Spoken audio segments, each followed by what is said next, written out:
The crisp autumn air carried a faint chill as Camille Evans stepped out of a black luxury sedan, her patent leather heels clicking against the pristine driveway of the Crestwood, one of New York's most exclusive five-star hotels. The towering glass structure shimmered against the skyline, its grandeur undeniable. Camille took a deep breath, adjusting the strap of her designer handbag over her shoulder, and approached the entrance with an effortless grace. It had been a long flight from Paris, and exhaustion was creeping into her limbs. All she wanted was to check into her suite, take a long bath, and sleep off the jet lag before her meetings the next day. But as she stepped into the grand lobby, the opulent chandeliers casting a golden glow across the marble floor, she noticed something odd. Several staff members turned their heads, their conversations halting as they eyed her up and down. A few guests in tailored suits and expensive dresses cast glances in her direction before exchanging whispers. Camille was used to stares. It came with her success, but there was something different about this. Still, she ignored it and walked toward the front desk, where a middle-aged man with neatly combed silver hair stood behind the counter. His navy blue suit was pressed to perfection, his name tag reading Mr. Richard Calloway, general manager. She offered a polite smile. "Good evening. I have a reservation." Before she could finish, Mr. Calloway's expression twisted into a frown. His eyes flickered over her attire, a subtle yet unmistakable scrutiny. Despite wearing a tailored black dress and carrying a limited-edition Louis Vuitton purse, his gaze lingered on her skin, as if that alone dictated whether she belonged there. "I think you may be lost," he said curtly, his tone edged with disdain. Camille's brows furrowed. "Excuse me? This hotel has a strict policy on reservations, and we don't accept walk-ins," he said, clasping his hands together. "I'm not a walk-in," she replied evenly. "My name is Camille Evans. I have a reservation under my name." The name alone should have sent a jolt of recognition through him.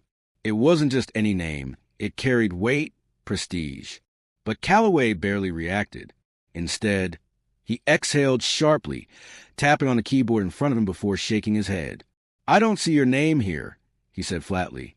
"That's impossible," Camille said, maintaining her composure. "I booked the presidential suite well in advance." "Are you sure you booked it here?" he asked, his tone condescending. "The Crestwood is a luxury establishment, and our suites aren't exactly cheap." Camille clenched her jaw. She had encountered ignorance before, but something about this man's attitude was infuriating. He wasn't just doubting her reservation. He was questioning whether she could afford to be here. "I'm very sure," she said. "Would you mind checking again?" Calloway sighed dramatically and typed something into computer. A moment later, his lips curled into a smirk. "Ah, there it is," he said. "But I see a problem. You booked the presidential suite, which requires an elite membership or a corporate connection. We have strict policies against unauthorized reservations." Camille narrowed her eyes. "I am a corporate client, and I do meet the requirements." Calloway raised a brow, his smirk widening. "Do you have proof?" Camille inhaled deeply, willing herself to stay calm. "Yes," she said, pulling out her phone.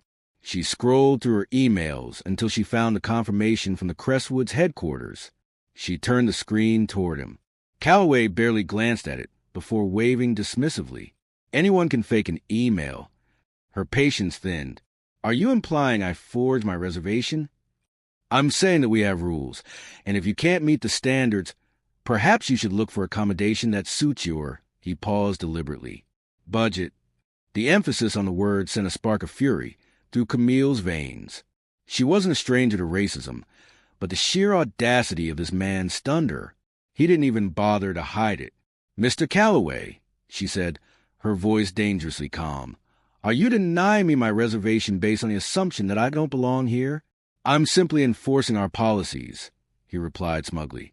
"This hotel maintains a certain level of clientele, and I must ensure that standard remains intact." A woman passing by the front desk, a slender brunette in a designer coat, turned and scoffed. "Honestly, I was wondering the same thing. The Crestwood isn't exactly your kind of place, sweetheart." Camille's nails dug into her palm, but she refused to let them see her falter. Instead, she met Calloway's gaze head-on. "I'd like to speak to someone in charge," she said. You are speaking to someone in charge, he replied smoothly. Camille tilted her head. Then I'd like to file a formal complaint. He laughed. A complaint? Against me? Good luck with that. A few more staff members chuckled along with him. The people in the lobby continued to stare, some openly amused, others indifferent. Camille took a deep breath, then exhaled slowly. All right, she said, her voice steady. If that's how you want to play it. She turned on her heel and walked toward the entrance, her stride exuding confidence despite the rage simmering beneath her composed exterior. But as she stepped outside, she pulled out her phone and made a single call. Put me through to the Crestwood CEO, she said. The voice on the other end hesitated before responding. Ms. Evans? Is everything all right? Oh, everything's fine, she said, glancing back at the lobby where Calloway was smirking triumphantly. I just need to handle a little misunderstanding. She ended the call and slid her phone into her purse. Mr. Calloway had no idea who he had just humiliated, but he was about to find out. Camille stood outside the Crestwood, the cold night air biting against her skin, but she barely felt it. Her fingers tightened around her phone as she waited for the call to connect. Ms. Evans, a deep, familiar voice greeted her. I wasn't expecting to hear from you tonight. Mr. Langford, Camille responded coolly. I apologize for the late hour, but there's an issue at your New York property that requires immediate attention. There was a brief pause. What kind of issue? A managerial one, she said. Your hotel's general manager, Richard Calloway, just refused to honor my reservation. He insinuated that I didn't belong here and suggested I find accommodations better suited to my budget. Silence, then a low, dangerous chuckle. That fool doesn't know who he's dealing with, does he? Apparently not. I assume you want to handle this? No, Camille replied, glancing at the entrance of the hotel. Calloway was still at the front desk, laughing with a group of staff members, oblivious to the storm about to hit him. I'll handle it myself, but I need you to be on standby. You have my full support, Langford said. Call me if you need anything. Ending the call, Camille straightened her shoulders, exuding an air of unshakable confidence as she walked back into the hotel. The staff who had chuckled earlier suddenly quieted, sensing a shift in the atmosphere.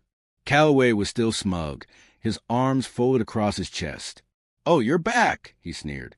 Did you find a more, let's say, appropriate hotel for yourself? Camille gave him a slow, measured smile. Actually, I decided to stay. His smirk faltered slightly. I already told you. Listen carefully, Camille interrupted, her voice carrying a quiet authority that cut through the noise in the lobby. I won't repeat myself. The entire room seemed to still. I made a reservation for the presidential suite. You refused to honor it. You humiliated me in front of your staff and guests. And you made it abundantly clear that your decision was based on nothing more than your own prejudices. Calloway scoffed. I have no idea what you're talking about. Oh, you will. Camille reached into her purse and pulled out a sleek, black business card. She placed it on the counter in front of him, tapping it twice. Calloway barely glanced at it. What's it supposed to be? Read it, she said. With an exaggerated sigh, he picked it up, the moment his eyes scanned the embossed gold lettering. The color drained from his face. Camille Evans, Executive Board Member, Langford International Hotels. His hand trembled slightly. He blinked rapidly, rereading it as if the words might somehow change. Langford International, the company that owned the Crestwood. Camille leaned in, her voice lowering just enough that only he could hear.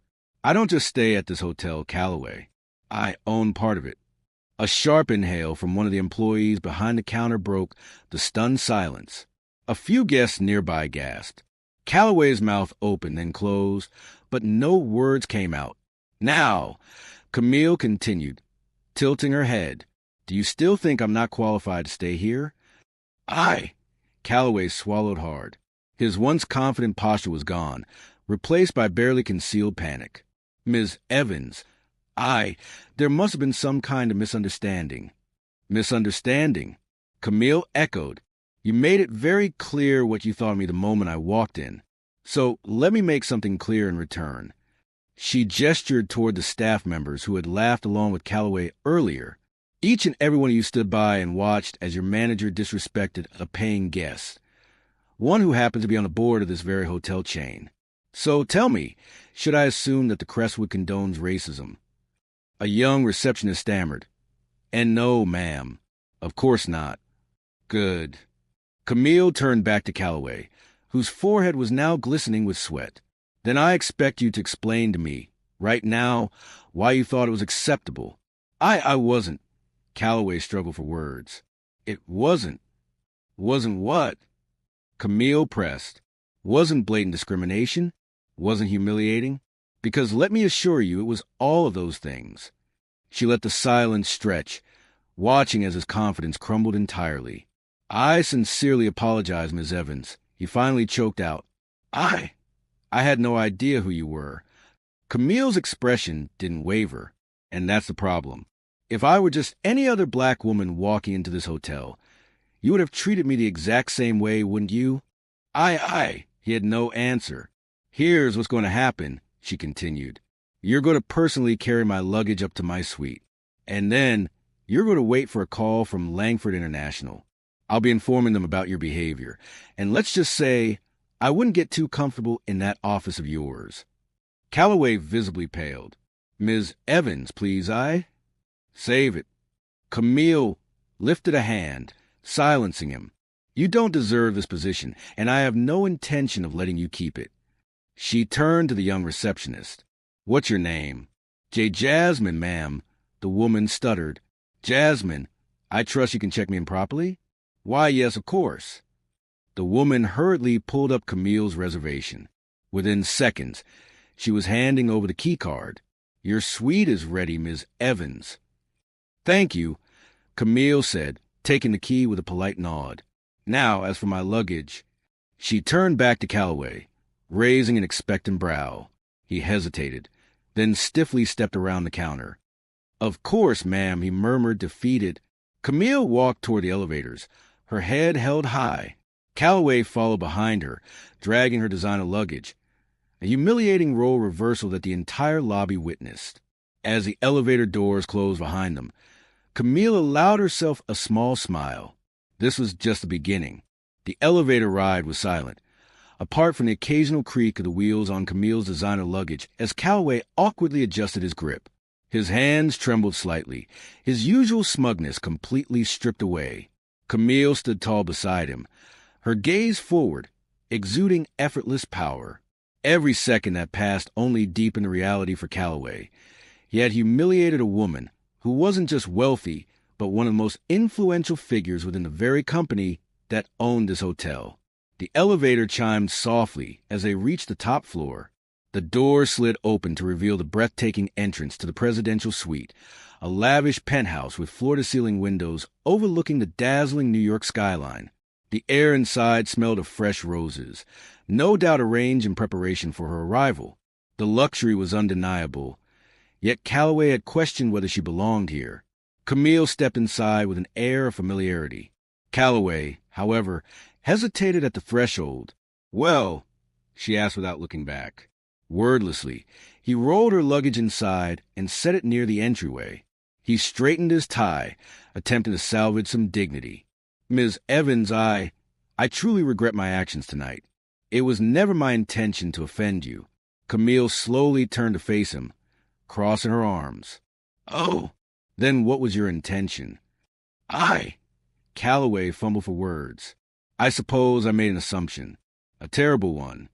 She studied him for a long moment before speaking. Let me tell you something, Calloway. I've spent my entire life walking into rooms where people like you don't expect me to be. I've built a career proving that I do belong. But I don't know anyone proof of my success, especially not a man whose own biases make him blind to the world changing around him. Calloway's lips parted slightly, as if he wanted to respond, but no words came. Camille stepped closer, her voice softer but no less powerful. What if I wasn't Camille Evans, the board member? What if I had been another black woman, a lawyer, a professor, a business owner, a mother taking her kids on vacation, just looking for a place to stay? Would you have treated them the same way? Calloway swallowed hard, looking down at his polished shoes. "That's what I thought," Camille said. A sharp knock at the door interrupted them. Camille opened it to reveal Daniel Langford, CEO of Langford International Hotels. The older man stepped inside with an expression that was equal parts amusement and annoyance. His tailored navy suit fit impeccably, and the weight of his presence alone made Calloway stiffen. "Ms. Evans," Daniel greeted her with a warm smile.